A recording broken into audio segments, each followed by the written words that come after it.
The Placing You First podcast begins in less than 20 seconds. Visit crcgroup.com to subscribe, download our award-winning tools and intel articles that help you stay aware of emerging issues and trends, or get a snapshot of the insurance marketplace with our industry-leading Ready indexes. You'll find it all on crcgroup.com under Tools and Intel. Welcome to the Placing You First podcast, where we bring you conversations that matter most to today's insurance landscape.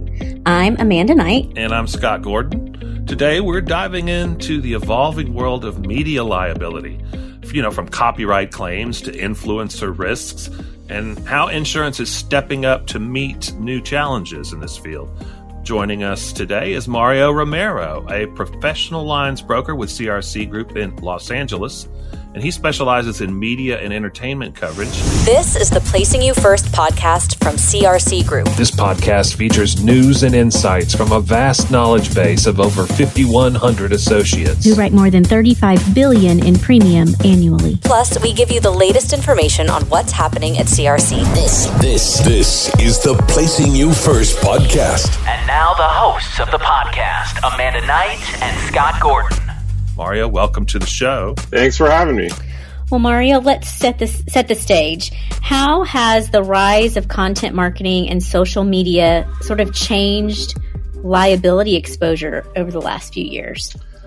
The biggest change that I have noticed over the years is just about any and every risk I ever see has some element of media exposure to it.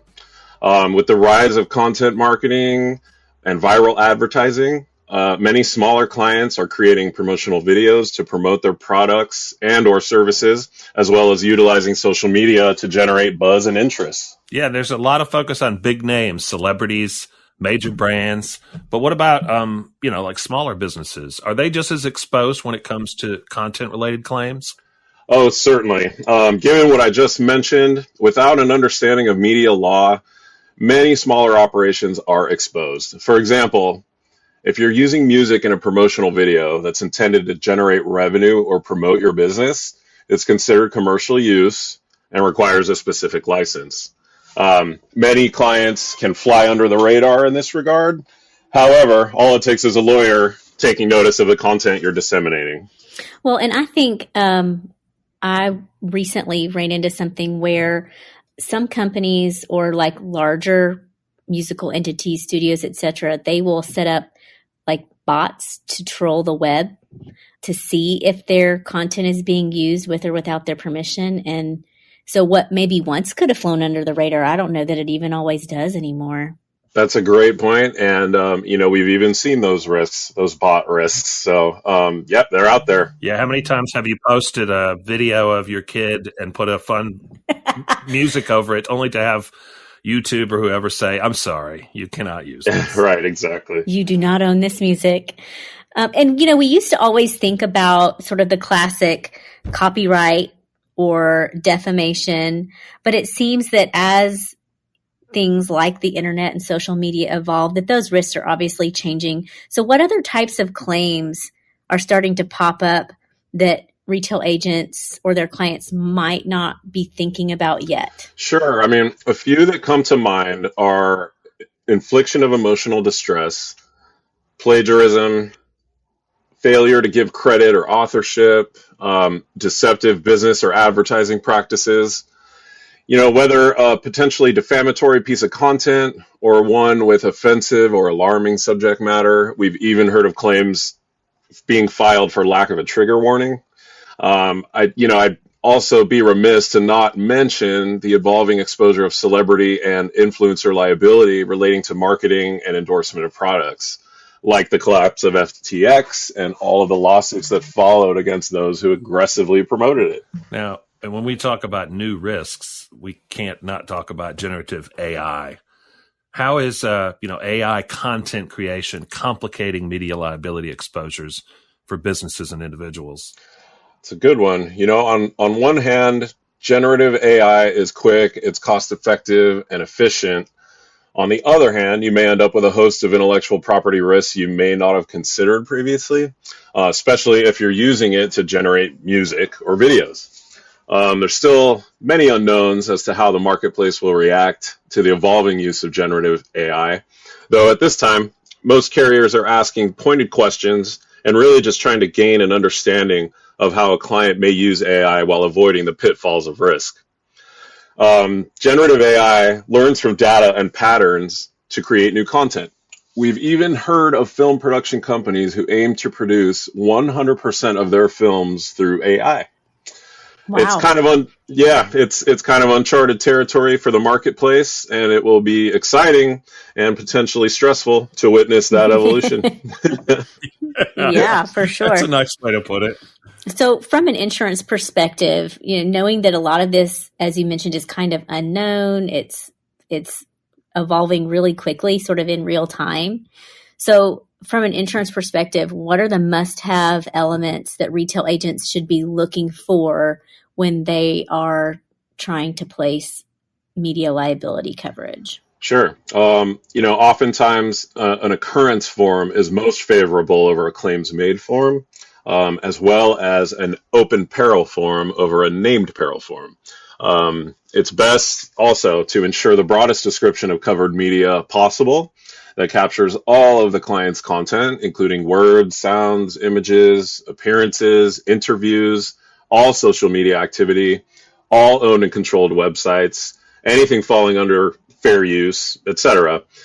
Depending on the risk, merchandising exposure is also key.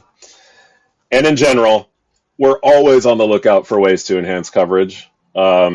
Other bells and whistles to mention would be like subpoena expense coverage, mitigation expense coverage, defense costs being outside the limit, contingent bodily injury and property damage coverage, ensuring coverage for violations of the Lanham Act of 1946, as well as ensuring coverage for music used within the covered media.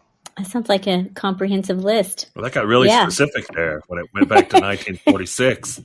I was like, yes, those all sound. Wait a minute, what? Wow, they dipped way back for that one. Well, before we jump into rapid fire, I thought of a couple more things we might want to cover. And in relation to that, comprehensive list you just shared, Mario, showing us obviously you know what you're doing. How does working with the right wholesaler, particularly CRC specialty, how is that beneficial for retail agents and their clients? What's our secret sauce? Let's spill the beans on the podcast. Sure. Why should they work with you, with us? Whether a retail agent has a concentration of this business or even just one-off opportunities, I cannot stress the importance of utilizing a wholesaler with deep specialization in this space enough. Media and entertainment is a niche segment within the world of insurance, which we all know is relationship-driven. We've honed those relationships, and we're extremely lucky to work with some of the finest underwriters in the game. Retail agents can have a leg up on their competition with a knowledgeable wholesale broker in their corner, who not only are always looking out for the best ways to expand and broaden coverage, but also that grants them access to exclusive policy forms and or policy enhancements not available through any other channel in the market. Retail agents can also sleep well at night knowing our very capable claims advocacy team are in their corner at all times. All they do is advocate and intervene on behalf of our clients in claim situations. I mean, at the end of the day, we've seen it all, whether television, film production, distributors, influencers, authors, music, first-party advertising, traditional media like broadcasters, etc. Mario, I am just guessing that when you were 6 years old, you were not thinking to yourself, I cannot wait to grow up and be a wholesale insurance broker specializing in media liability coverage. So how did you get here, Mario? How did you get to the insurance industry into media liability?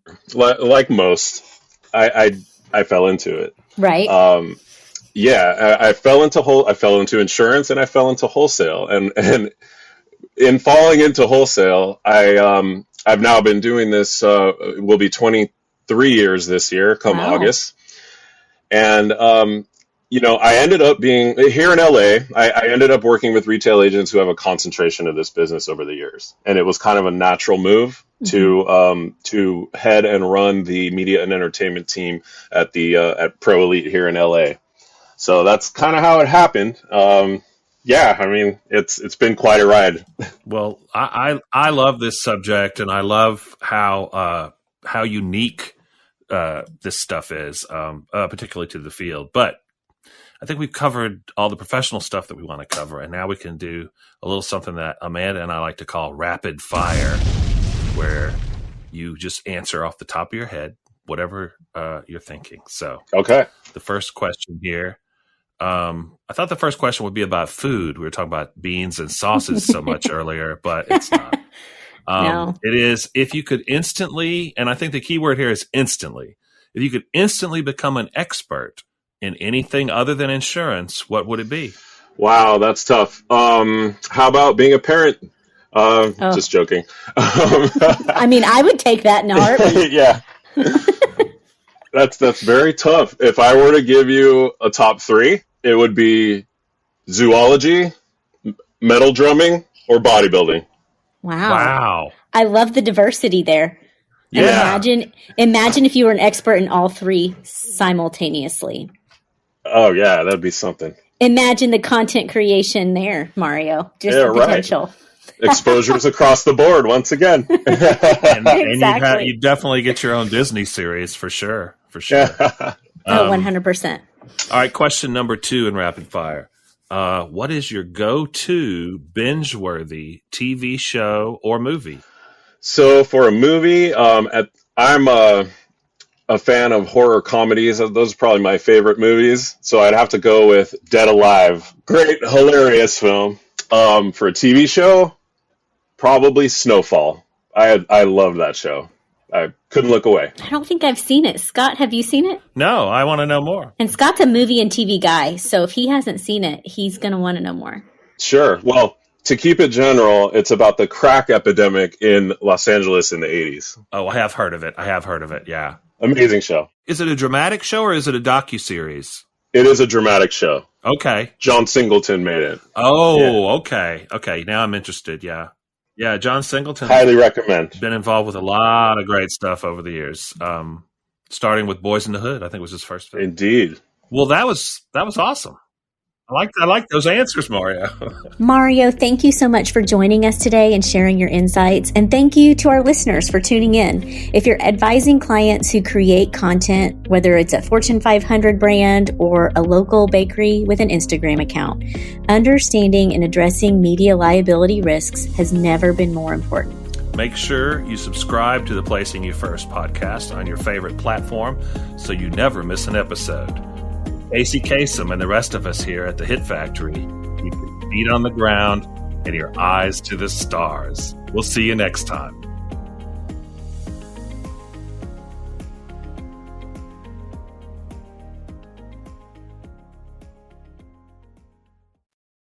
Are you ready to move faster and go further? Take your career to the next level. Join Team CRC to gain access to best-in-class tools, data, exclusive programs, and more. Send your resume to resumes@crcgroup.com and read testimonials from recent hires on LinkedIn. Search for CRC Group.